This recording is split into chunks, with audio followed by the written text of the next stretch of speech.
आज 11 लोग food poisoning का शिकार हुए हैं। बासा खाना खाने से ये बीमार पड़े हैं। सभी मरीज उल्टी दस्त से परेशान हैं। गंभीर हालत में अस्पताल ले जाए गए हैं। गोबरा नवापारा थाने के परसदा का मामला है, जहां 11 लोग फूड पॉइजनिंग का शिकार हुए हैं। बासा खाना खाया और इस समय जो सीजन चल रहा है, बीच बीच में बारिश और तेज गर्मी और उमस की वजह से सभी उल्टी दस्त का शिकार हुए हैं। गंभीर हालत है, अस्पताल में भर्ती कराए गए। गोबरा नवापारा थाने के परसदा का मामला है। और हमारे सहयोगी नीरज हमारे साथ में जुड़ गए हैं। नीरज, बताइए क्या स्थिति इन 11 लोगों की? जी देखिए, पूरा मामला जो है गोबरा नवापारा थाना क्षेत्र के ग्राम परसदा का बताया जा रहा है, जहां पर जो है शादी कार्यक्रम में आए हुए उस परसदा गांव के 11 लोगों की जो है तबियत जो है एक साथ जो है बासी खाना जो है खाने से खराब हो गया, ऐसा बताया जा रहा है। सभी के सभी लोगों को जो है 108 एम्बुलेंस के द्वारा जो है गोबरा नवापारा जो है हॉस्पिटल में सामुदायिक स्वास्थ्य केंद्र में लाया गया और लाकर उनको भर्ती किया गया है। हालांकि उनकी हालत जो है गंभीर बताई जा रही है, लेकिन उसके लिए पूरी डॉक्टरों की टीम जो है वहां पर लगी हुई है और सतत जो है डॉक्टर जो उनकी जो है निगरानी कर रहे हैं। और किसी भी प्रकार की अगर कोई ऐसा उनको जो हालत अगर वो लगेगा तब उनके द्वारा बताया जाएगा कि उन्हें जो बाहर भी रिफर किया जाएगा। लेकिन अभी फिलहाल जो है उन्हें सबको जो गोबरा नवापारा अस्पताल में जो भर्ती किया गया है और डॉक्टर जो है उनका लगातार इलाज कर रहे हैं। जी बहुत शुक्रिया आपका। आप नजर रखिए, वापस आपसे अपडेट लेंगे हम। तो 11 लोगों की स्थिति अभी गंभीर है। सभी उल्टी दस्त का शिकार हैं। सभी ने एक जगह शादी समारोह में खाना खाया और बासा खाना था, ये बताया गया। तो इस वक्त की बड़ी खबर आपको बता दें, गोबरा नवापारा में परसदा गांव है, जहां बासा खाना खाने से 11 लोग फूड पॉइजनिंग का शिकार हो गए। सभी अस्पताल में भर्ती करा दिए गए। शादी समारोह में गए थे खाना खाने के लिए और उसी वक्त ये बीमार पड़ गए बासा खाना खाने से। इस समय जो सीजन चल रहा है, भीषण गर्मी, उमस और रुक रुक कर हुई बारिश ने मौसम में थोड़ी बहुत जो ठंडक दिखाई है, इसकी वजह से लापरवाही महंगी पड़ सकती है। बासा खाना खाने से बचना चाहिए और शरीर को अच्छी तरह हाइड्रेट रखना है, स्वच्छ पानी पीना है, ये डॉक्टर्स भी बताते हैं। गंभीर हालत में 11 लोग भर्ती कराए गए। सुशासन त्योहार चल रहा है प्रदेश में और इसका तीसरा चरण जारी है। दूसरा दिन आज जब हुआ तो बेमित्रा और कवर्धा में मुख्यमंत्री विष्णुदेव साय औचक निरीक्षण के लिए पहुंचे। शासकीय योजनाओं को लेकर आम लोगों से सीधे मुख्यमंत्री ने बात की, फीडबैक लिया। साथ में गृह मंत्री विजय शर्मा और स्थानीय विधायक भावना बोहरा और प्रशासनिक अमला मौजूद था। दोनों जगह की तस्वीर देखिए। जब कवर्धा और बेमित्रा में मुख्यमंत्री का हेलीकॉप्टर उतरा तो लोग आश्चर्य से देख रहे थे, खुश भी थे। कई लोगों ने अपनी शिकायतें बताई हैं और वहां सुशासन त्योहार और समाधान शिविर मंच पर मुख्यमंत्री ने कई समस्याओं के समाधान का ऐलान किया, लोगों से बातचीत की, सरकारी योजनाओं का फीडबैक लिया। सुशासन त्योहार के अंतर्गत लोगों से मिलकर मुख्यमंत्री जान रहे हैं कि एक्चुअल में सरकार की योजनाओं का लाभ लोगों तक पहुंच पा रहा है कि नहीं। इस दौरान बेमित्रा में आज पूजन अर्चन करते हुए दिखाई पड़े मुख्यमंत्री।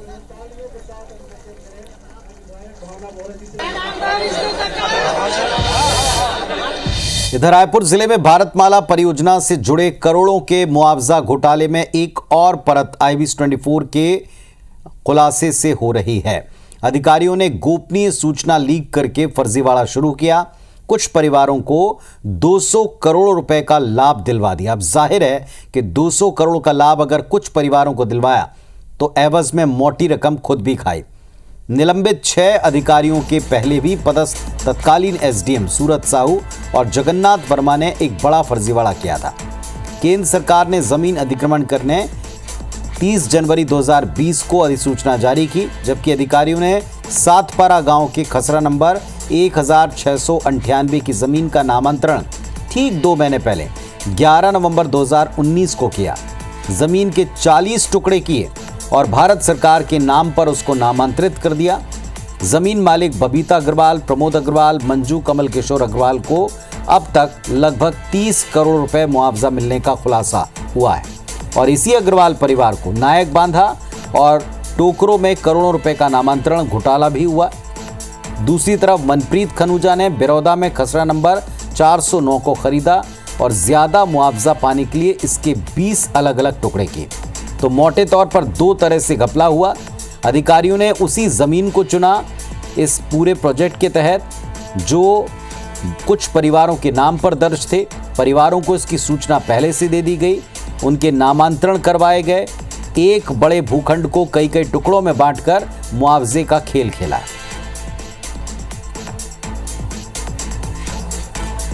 भारतमाला प्रोजेक्ट के भ्रष्टाचार को बड़ा गंभीरता से छत्तीसगढ़ सरकार ने लिया है। मोदी जी की गारंटी और विष्णुदेव साय जी की सुशासन की सरकार है, जहां भ्रष्टाचार के लिए कहीं भी कोई जगह नहीं है। पीओडब्ल्यू को सौंपे हैं, कमिश्नर को जांच के आदेश दिए हैं, परत दर परत सब खुलते जा रहा है और बहुत से लोग लपेटे में आएंगे। जितने लपेटे में आएंगे उन सब पे कार्रवाई होगी। जो भी इसमें दोषी होंगे, चाहे अधिकारी हो, किसान हो, बिचौलिया हो, जो भी हो, सबके ऊपर कार्रवाई होगी। और इसी बीच छत्तीसगढ़ के मुख्य सचिव अमिताभ जैन ने सभी कलेक्टर्स को संपत्तियों की रजिस्ट्री प्रक्रिया में 10 बदलावों का जिक्र करते हुए इसके प्रभावी क्रियान्वयन के निर्देश दिए हैं। उन्होंने कहा है कि आम जनता के हित में किए गए क्रांतिकारी सुधारों की जानकारी आम लोगों तक पहुंचाएं।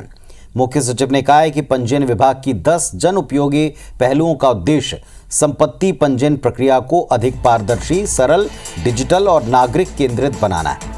आधार आधारित प्रमाणीकरण, ऑनलाइन भार मुक्त प्रमाण पत्र, व्हाट्सएप पर इसकी खबर, घर बैठे रजिस्ट्री और स्वतः नामांतरण जैसी सुविधाओं का लाभ जनता को मिले ताकि काम आसान हो, पारदर्शी हो। उन्होंने कलेक्टर से कहा है कि इन सुधारों के प्रभावी क्रियान्वयन के लिए जिला स्तर पर वर्कशॉप आयोजित कर सतत निगरानी करने के साथ जन सामान्य को सेवाओं की जानकारी दी जाए। और रायपुर से एक बड़ी खबर आपको दे रहे हैं। सीएम निवास पहुंचे हैं नेट, सेट और पीएचडी पास बेरोजगार। असिस्टेंट प्रोफेसर के पदों पर भर्ती की मांग लेकर गए। कॉलेज में रिक्त असिस्टेंट प्रोफेसर के पद हैं जिनको छत्तीसगढ़ में 6 साल से कोई भर्ती नहीं निकलने की अब आस है कि शायद अब उनका थोड़ा बहुत भला हो जाए। असिस्टेंट प्रोफेसर पद पर भर्ती साल 2018 में निकली थी, अब 2018 से 2025 हो गया।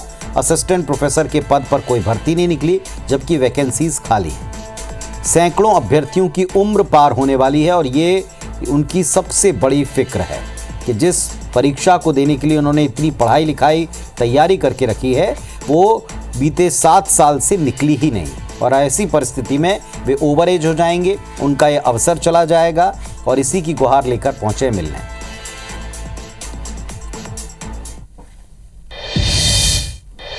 वहीं बीजापुर से एक बड़ी खबर भी आपको दे दें। नक्सलियों के खिलाफ ऑपरेशन जारी है। मुठभेड़ में एक महिला नक्सली ढेर कर दी गई, शव बरामद हो चुका है। राइफल समेत कई हथियार बरामद हुए हैं। 15 दिन में अब तक 4 नक्सली ढेर किए गए। मुठभेड़ में कई बड़े नक्सलियों के मारे जाने की खबर है। सुरक्षा बल के जवानों ने कई नक्सली बंकर्स को इस दौरान नष्ट किया है। तो 2 बड़े अपडेट हैं। अभी भी 15वें दिन ये अभियान चल रहा है।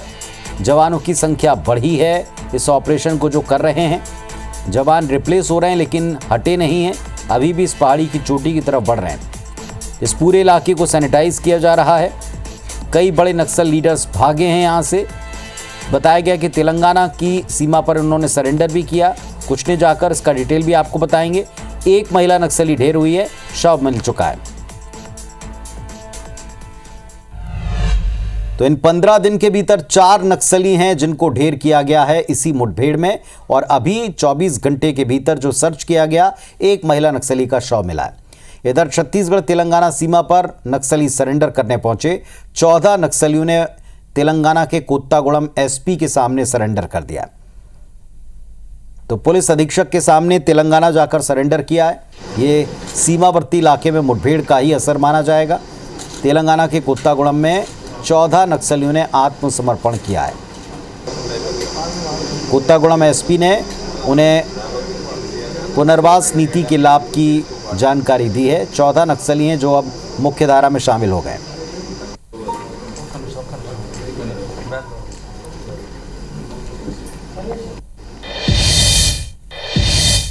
छत्तीसगढ़ के दुर्ग में जो देश में सिविल मॉक ड्रिल होने वाली है, वो इकलौता ऐसा जिला होगा जहां ये सिविल मॉक ड्रिल करवाई जाएगी। मॉक ड्रिल पर प्रदेश के गृह मंत्री विजय शर्मा ने कहा कि केंद्र सरकार ने सभी राज्यों को इसका निर्देश दे दिया है। समय से पहले नियमित मॉक ड्रिल होनी चाहिए। समय परिस्थिति को कोई जानता नहीं है, किसी भी तरह की आपात स्थिति कहकर नहीं आती और इसीलिए मॉक ड्रिल और इसमें लोग कैसे पार्टिसिपेट करेंगे, किसी आपात स्थिति में बजे सायरन पर कैसे रिएक्ट करना है, ये सारी जानकारियां लोगों को दी जा रही हैं। अनेक निर्देश आए हैं, उसमें से एक निर्देश मॉक ड्रिल का भी है। होना चाहिए, समय समय से अभ्यास हो जाना चाहिए। समय परिस्थितियों को कोई समझता नहीं है, जानता नहीं है, और इसलिए मैं सोचता हूं कि ये तो नियमित रूप से हो जाना चाहिए। विभागों की कंप्लीट एक तैयारी होती है, उनको अपनी सारी चीज़ों की समीक्षा करनी होती है, उस तरीके से करेंगे। तो क्या करना है अगर आपको पता चले कि ऐसे हालात हैं जो आपात स्थिति कहे जाएंगे? स्कूल हो, कॉलेजेस हो, सार्वजनिक स्थान हो, हूटर बजने पर, सायरन बजने पर किस तरह के मेजर्स आपको लेने हैं, क्या कदम आपको उठाने हैं, ये छात्राओं को भी बताया गया। कैसे उन्हें सेफ जगह का चयन करना है, कौन सी जगह ऐसे समय में सेफ हो सकती हैं, कहाँ जाना है, कब शोर मचाना है और कब खामोशी से निकलना है, ये सारी जानकारियाँ आम लोगों को दी जा रही हैं। और छत्तीसगढ़ समेत देश के 244 ऐसे ज़िले चिन्हित किए हैं जहां कल की शाम को ये मॉक ड्रिल एक साथ की जाएगी। इसको सिविल मॉक ड्रिल कहा जा रहा है। 50 साल से ऊपर हो गए जंग के बाद, अब देश में इस मॉक ड्रिल को कराया जा रहा है। इधर सुकमा वन मंडल में तेंदुपत्ता बोनस वितरण में 7 करोड़ गबन करने के मामले में वन विभाग के डीएफओ जेल में हैं। वहीं जिन प्रबंधकों की मिलीभगत से ये घोटाला अंजाम दिया गया, उन पर वन विभाग ने कार्रवाई शुरू कर दी। 11 समिति प्रबंधकों को सस्पेंड किया है, उनकी जगह नए प्रशासक तैनात किए हैं। इस बार वन विभाग स्वयं तेंदुपत्ते की खरीदी कर रहा है। गड़बड़ी को रोका जा सके, ये प्रयास है। नक्सल फंडिंग पर लगाम लगाई जा सके, ये भी प्रयास है। अब तक 56 लाख से अधिक की राशि सरकारी खाते में जमा की गई। हितग्राहियों को बांटने की तैयारी है। जांच पूरी होने के बाद प्रबंधकों के खिलाफ वन विभाग एफआईआर करने की तैयारी कर रहा है।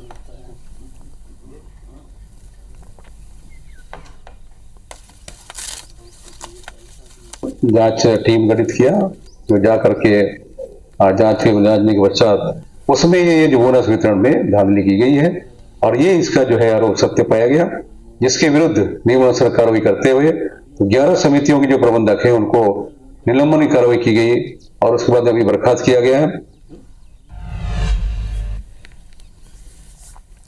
और रायपुर से एक बड़ा अपडेट आपको दे दें। शराब दुकान के खिलाफ प्रदर्शन हुआ है। स्थानीय लोग समेत भाजपा पार्षदों ने मोर्चा खोल दिया है। ये इलाका डूंडा है। डूंडा में शराब दुकान खोले जाने का विरोध हो रहा है और विरोध इस बात के लिए कि स्कूल के पास ही दुकान है। तो रायपुर के डूंडा में एक शराब दुकान खोलने का लोग विरोध कर रहे हैं। भाजपा पार्षद के साथ लोगों ने मिलकर नारेबाजी की है। स्कूल के पास में ये शराब दुकान खुल रही है, जिस बात का आम लोग और पार्षद विरोध कर रहे हैं।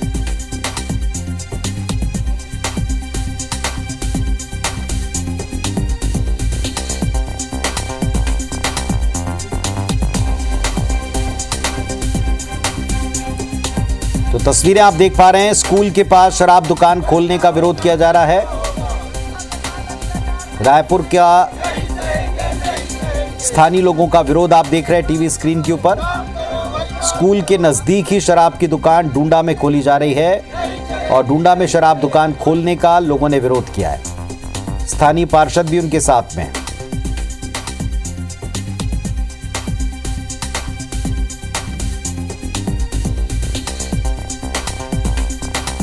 तो इस वक्त जो तस्वीरें आप देख पा रहे हैं, लोगों ने विरोध प्रकट किया है शराब दुकान खोले जाने का और स्कूल के नजदीक शराब दुकान खोली जा रही थी। इस बात को लेकर लोग आक्रोशित हैं।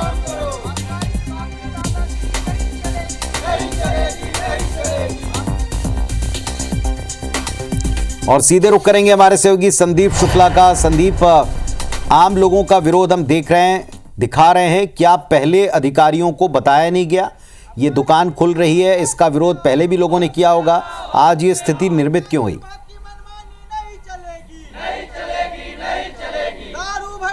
पुनीत जी, देखिए, जिस जगह पर शराब दुकान खुल रही है वहां पर 7 साल पहले भी शराब दुकान खोलने का प्रयास किया गया था आसपास कई दुकान है, कई स्कूल हैं, कई कॉलोनियां हैं। इसके अलावा आपको बता दें कि शराब दुकान भी है।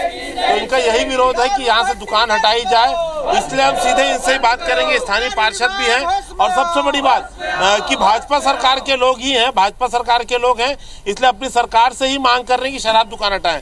क्या सबसे बड़ी समस्या क्या और क्या चाहते हैं आप? मैं सरकार से ही चाहता हूं कि यहाँ पे अभी दारू भट्टी खुला है वार्ड क्रमांक 53 में, वहाँ का मैं पार्षद हूँ और यहाँ जनता भी आक्रोशित है। क्योंकि इसलिए आक्रोशित है कि यहाँ 200 मीटर की दूरी में हाई स्कूल है, सामने आवासीय क्षेत्र है, बस्ती आने जाने वाले लोगों का रास्ता है, मेन हाईवे रोड है। यहाँ सामने में दारू भट्टी जहाँ चालू किया है यहाँ पे आबकारी विभाग, तुरंत सड़क दुर्घटना का भारी संभावना है यहाँ पे और ये बहुत तकलीफदायक है। आप भाजपा के पार्षद हैं? जी, भाजपा के ही पार्षद हूँ मैं। जांगड़े जी है और अच्छी बात ये जनप्रतिनिधि होकर जनता की आवाज उठा रहे हैं। आप कहाँ रहते हैं, क्या दिक्कत है? यहाँ हमारे जो क्षेत्र है बाबू जगजीवन राम तिरपन डुंडा में, यहाँ जो आसपास में स्कूल है, अस्पताल है, बहुत सारा कोचिंग सेंटर है बच्चों का और यहाँ शासकीय से लेके 12वीं तक की पढ़ने वाली बच्ची और बालक लोग यहाँ से आना जाना करते हैं और रहवासी एरिया है। अचानक यहाँ से आने जाने में बहुत सारी दुर्घटना होने की संभावना, छेड़छाड़ होने की सबसे अच्छी देखिए, सबसे बड़ी बात क्या है, पंडरी शराब दुकान देखिए, चाहे भाटा गांव की शराब दुकान, आपको दिखा रहा हूँ कि शराब दुकान की बाउंड्री से ही लगी हुई सड़क है। मतलब ये मुख्य सड़क है, कमल विहार वाली, सेज बाहर जाने वाली। जितने लोग शराब खरीदने आते हैं, कोई दुकान के अंदर या परिसर में गाड़ी नहीं खड़े करता, सब गाड़ी बाहर खड़े करते हैं। जब चखना सेंटर खुल जाएगा, तमाम गाड़ियां लगेंगी, सड़क पे गाड़ी लगेगी और आए दिन इस पे दुर्घटना होगी। अभी क्या जवाब मिला कलेक्टर से, आप लोग क्या कहेंगे इस पे? कलेक्टर साहब से जब तक ये दारू भट्टी बंद नहीं हो जाती है, प्रदर्शन हमारा जारी रहेगा। जनता की मांग है, क्षेत्र के लोगों की मांग है कि आए दिन यहाँ पे बच्चियाँ जाती हैं स्कूल पढ़ने के लिए और यहाँ से लोग शराब पीकर निकलेंगे तो कोई भी किसी प्रकार की दुर्घटना या बदतमीजी या कुछ भी हो सकता है, जिसको देखते हुए ये तो होता है। पुनीत जी देखिए, हम आपको दिखाते हैं, ये शराब दुकान खोलने की तैयारी थी, पुलिस भी आई हुई है, आबकारी विभाग के लोग भी हैं। अभी काफ़ी सारी महिलाएं थी क्योंकि सुबह से धरना चल रहा था तो ये लौट गए हैं। और यहाँ पर एक बात आपको हम भी बता दें कि हमने पहले 7 साल पहले IBC 24 ने इस धरना प्रदर्शन आंदोलन को कवर किया था, जिसके बाद ये दुकान यहाँ से हटा दी गई थी। उसी जगह लाना, सड़क के ऊपर 10 फीट पे दुकान लाना बिल्कुल भी व्यवहारिक और समझदारी भरा निर्णय नहीं है। बहुत शुक्रिया आपका संदीप, जो आपने स्थिति बताई और जो लोगों का आक्रोश है, जन भावना के अनुरूप इसको हटाने की मांग की जा रही है और एक वैलिड पॉइंट बताया जा रहा है। देखते हैं कि इस पर कब तक एक्शन होता है। लेकिन बड़ी बात यह कि बीजेपी के पार्षद हैं, बीजेपी के स्थानीय नेता हैं, जो अपनी सरकार को याद दिला रहे हैं कि स्कूल के पास ये शराब दुकान हटाई जाए। इधर कांग्रेस की प्रस्तावित संविधान बचाओ यात्रा को लेकर भाजपा ने पोस्टर जारी कर तंज कसा है। इस पोस्टर में प्रदेश प्रभारी सचिन पायलट और PCC चीफ दीपक बैज को आपस में बात करते दिखाया है। बीजेपी ने सोशल मीडिया प्लेटफॉर्म X पर इस पोस्टर के साथ पोस्ट किया कि 60 साल तक संविधान के साथ खिलवाड़ करने वाली कांग्रेस अब संविधान बचाने का ढोंग करने निकली। भाजपा विधायक सुनील सोनी ने कहा कि इसके पहले भी दीपक बैज के नेतृत्व में कई यात्राएं रद्द हो चुकी हैं। अब संविधान यात्रा निकलेगी कि नहीं, इस पर बड़ा सवाल है। PCC चीफ दीपक बैज का कहना है कि लगातार यात्राओं के जरिए जनता के मुद्दों को उठा रहे हैं, अब बेलाडीला की पहाड़ी को बचाने के लिए यात्रा करेंगे। हम लोगों ने गिरौदपुरी से लेकर रायपुर तक 125 किलोमीटर से अधिक हम लोगों ने न्याय यात्रा निकाली। नगरनार निजीकरण को लेकर बस्तर की हक के लिए लड़ाई लड़े, लगभग 15 किलोमीटर का यात्रा। फिर कानून व्यवस्थाओं को लेकर यात्राएं करनी पड़ रही है, सरकार के खिलाफ में निजीकरण को बचाने के लिए यात्राएं करनी पड़ रही है। सरकार अच्छी चल रही है विष्णुदेव साय जी की, तो इनके पास में कहीं मुद्दा ही नहीं है कि आज आम जनता के हितों में जो है वो काम हो रहे हैं, उनकी समस्याओं का निराकरण हो रहा है। तो कांग्रेस के लोग ये खींच निकालने के लिए और बटी हुई कई भागों में बटी हुई कांग्रेस को एक करने का असफल प्रयास कर रहे हैं। और रायपुर से एक और खबर है। युवक कांग्रेस के राष्ट्रीय अध्यक्ष उदय भानु चिप का बयान है, जातिगत जनगणना का विरोध बीजेपी ने लगातार किया, अब बीजेपी सरकार इस पर यू टर्न ले रही है। राहुल गांधी के कारण ही केंद्र को यह फैसला लेना पड़ा, यह कहना है चिप का। राहुल की मांग को मोदी कई बार सुनते हैं लेकिन उसे अनसुना करने का ढोंग करते हैं, ये कहना है उदय भानु चिप का। तो तो आज एक बड़ा स्टेटमेंट दिया है, बीजेपी सरकार ने यू टर्न लिया है। उदय भानु चीफ जो है आज छत्तीसगढ़ पहुंचे हुए हैं और राहुल गांधी का जो है आप जो धन्यवाद ज्ञापन करने जा रहे हैं। आखिर क्यों? क्योंकि ये तो निर्णय तो लेकिन केंद्र की सरकार ने लिए। यही केंद्र की सरकार है जिस केंद्र की सरकार में हमारे देश के प्रधानमंत्री जब राहुल जी ये डिमांड कर रहे थे तो अरबल नक्सल का नाम दिया। यही केंद्र की सरकार है जिनके नेता संसद में राहुल जी को बोले कि आप जाति जनगणना की बात क्यों कर रहे हो, आपका खुद का जात पूछा, लेकिन राहुल जी पीछे नहीं हटे, लगातार लोगों की आवाज बनाते रहे, उठाते रहे और आज केंद्र सरकार को भी उनकी बात माननी पड़ी और कास्ट सेंसस हो रहा है। इसलिए हम धन्यवाद राहुल जी का। बीजेपी कह रही है कि आप लोग नैरेटिव सेट कर रहे हैं। उनका कहना है कि मोदी जी जो है ऐसे ही सरप्राइज डिसीजन लेते हैं, लेकिन आप जो है उसे अपने में भुनाने की कोशिश कर रहे हैं कि राहुल गांधी के कारण लेना पड़ा। तो मोदी जी जिस चीज को कल बुराई कर रहे थे आज उसको गले लगा रहे हैं। इसका मतलब आज पाकिस्तान की बुराई कर रहे हैं तो कल पाकिस्तान और मिलिटेंट्स को कहीं गले तो नहीं लगा लेंगे। आप अपने वादों को जुमलों का नाम दे सकते हो, लेकिन एक करैक्टर होता है जब आप जिस चीज को गलत बोलते हो, जिस चीज के लिए लोगों को गालियां निकालते हो और बाद में वही चीज करके बोलोगे कि ये तो हमारी आदत है सरप्राइज देने की। अगला सवाल है केवल क्या राहुल गांधी के ही कारण लेना पड़ा कि हो सकता है कि कुछ परिस्थितियां भी निर्मित हुई होगी उस कारण निर्णय लेना होगा? देखिए राहुल जी लगातार जिस चीज के पीछे बढ़ते हैं देश के लिए वो करना पड़ता है और ये पहली बार मोदी जी ने नहीं माना है। तो आपने सुना, ये थे हमारे साथ जो है उदय भानु चीफ जी जो बता रहे हैं कि लगातार इस तरीके के मुद्दे आते रहे जिस पर राहुल गांधी और कांग्रेस पार्टी लड़ाई लड़ी, जिसके कारण केंद्र की सरकार को निर्णय लेने पड़े। अब देखना होगा आने वाले समय में जाति जनगणना होगी तो उसके बाद क्या वार पलटवार और क्या बयानबाजी होगी, ये देखना होगा। कैमरामैन योगेंद्र मिश्रा के साथ सौरभ सिंह परिहार, IBC 24 रायपुर।